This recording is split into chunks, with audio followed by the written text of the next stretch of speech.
Dyma chi ddeuawd dramatig yn fan hyn. Meini Hirion Penros Feilw. Mae Meini Hirion yn gyffredin ar hyd ardaloedd arfordir gorllewin Ewrop. Ond mae parau fel hyn yn llawer mwy cyffredin fan hyn yr Alban ac i lawr yn ardal y Preselau yma yng Nghymru. Mae pob par yn amrywio o ran taldra a phelter oddi wrth ei gilydd. Mae'r rhain yn 11 troedfedd o uchdar ac 11 troedfedd ar wahân. Ond i hynny ddim yn helpu ni wybod be'n union oedd eu pwrpas nhw wrth gwrs.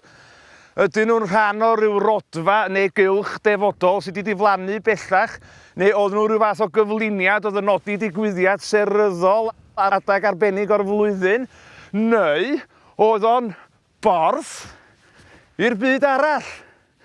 Neu lle mae'r ddau gysgod yna'n cwrdd pan mae'r haul yn isal yn ystod hildro'r gaeaf. Neu, wrth gwrs, yn ddigon syml bod nhw jyst yn ffram i fframio rhyw olygfa arbennig, fatha Eryri.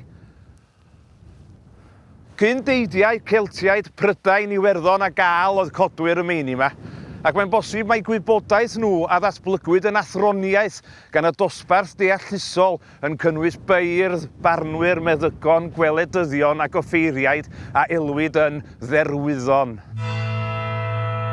Mewn oes pan oedd pobl yn credu bod stormydd, eclipsiau a thrychinebau yn cael eu hachosi gan y byd ysbrydol, roedd y bobl oedd ar gallu i gymuno gyda a thawelu bygythiadau'r byd hwnnw yn bwerus iawn. A does dim rhyfedd fod gan y derwyddon awdurdod i'w chlaw brenhinoedd yn y cyfnod hwn.